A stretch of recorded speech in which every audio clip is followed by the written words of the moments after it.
একটা খবর দর্শক দেখেন, আগে আমি আপনাদেরকে একটু শিরোনামটা দেখাই। দেখছেন, এটা হচ্ছে হাসিনার অর্থ যোগানদাতা কে এই দিলীপ, তার কারা মুক্তির নেপথ্যে কারা। দেখা যাচ্ছে যে সরাসরি যুক্ত শেখ হাসিনার সাথে এবং তার দলের সঙ্গে। তার জামিন হয়েছে খুব দ্রুত গতিতে, অস্বাভাবিক গতিতে, যেটা নিয়ে এই রিপোর্টটা।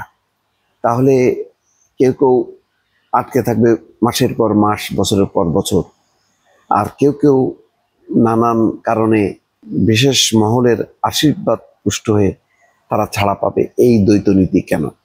এখানে যে খবরটা বলা হচ্ছে যে জুলাই হত্যা সহ একাধিক মামলার আসামি শেখ হাসিনার অন্যতম অর্থ যোগানদাতা এবং বিতর্কিত স্বর্ণালঙ্কার ব্যবসায়ী এবং ধনকুবের দিলীপ কুমার আগারওয়ালা, তাকে জামিন দিয়েছেন আদালত। এর পরপরই দ্রুত তার জামিননামা কারাগারে পৌঁছায়। ওই যে এক ক্লিক তাকে দিয়ে শুরু হয়েছে বোধহয়। এক পর্যায়ে কঠোর গোপনীয়তায় তাকে ছেড়ে দেওয়া হয়। দিলীপের এমন আকস্মিক কারামুক্তি নিয়ে আদালত প্রাঙ্গণে তোলপাড় চলছে। আইনজীবীদের অভিযোগ, রাষ্ট্রপক্ষের প্রত্যক্ষ সহায়তা ছাড়া এভাবে কারামুক্তি কোনোভাবেই সম্ভব নয়। কারণ বর্তমানে যে কোনো বন্দী মুক্তির ক্ষেত্রে একাধিক গোয়েন্দা সংস্থার ক্লিয়ারেন্স লাগে। এছাড়া পুলিশ সহ আরো কয়েকটি সংস্থার কর্তা ব্যক্তিদের কাছে ধর্ণা দিতে হয়। সেখানে দিলীপ একজন হাই প্রোফাইল আসামি। রাষ্ট্রপক্ষের কারো প্রত্যক্ষ সহযোগিতা ছাড়া এত দ্রুত কারা মুক্তি কিছুতেই সম্ভব নয়। গুলশান থানার একটি হত্যা মামলায় 27শে সেপ্টেম্বর জামিন পান দিলীপ। এর 3 দিনের মাথায় 30শে সেপ্টেম্বর কঠোর গোপনীয়তায় তিনি কেরানীগঞ্জ কেন্দ্রীয় কারাগার থেকে বেরিয়ে যান। অজ্ঞাত কারণে এই সময় কোনো ধরনের গোয়েন্দা রিপোর্ট দেওয়া হয়নি। এছাড়া কারা কর্তৃপক্ষ ছাড়াও পুলিশের বিশেষ শাখার দায়িত্বপ্রাপ্ত সদস্যরা ছিলেন নীরব। সূত্র জানায়, কারাগার থেকে ছাড়া পাওয়ার পরপরই গা ঢাকা দিয়েছেন দিলীপ।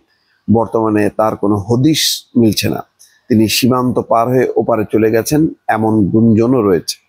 সূত্র জানায়, দিলীপ আগারওয়াল আওয়ামী লীগের বাণিজ্য উপকমিটির নেতা ছিলেন।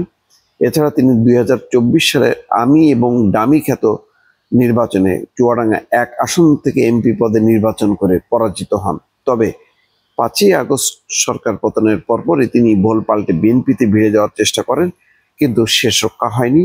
4 সেপ্টেম্বর তাকে গ্রেপ্তার করে গুলশান থানা পুলিশ।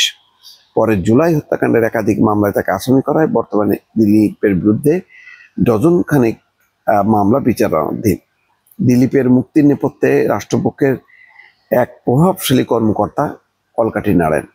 ওই কর্মকর্তার সঙ্গে দিলীপের ঘনিষ্ঠতা বেশ পুরনো, একই জেলায় তাদের বাড়ি। এই কারণে গ্রেপ্তার পরপরই একাধিকবার দিলীপকে মুক্তি দেওয়ার চেষ্টা করা হয়, কিন্তু ঢাকার বাইরে কয়েকটি মামলা থাকে, তার মুক্তি কিছুটা বিলম্বিত হয়। যাই হোক, তার মানে দিলীপ আগারওয়াল হচ্ছে ধনী ব্যবসায়ী, টাকা আছে। টাকা থাকলে যা হয়, তাদের বন্ধুর অভাব হয় না, বন্ধু হয়ে গেছে।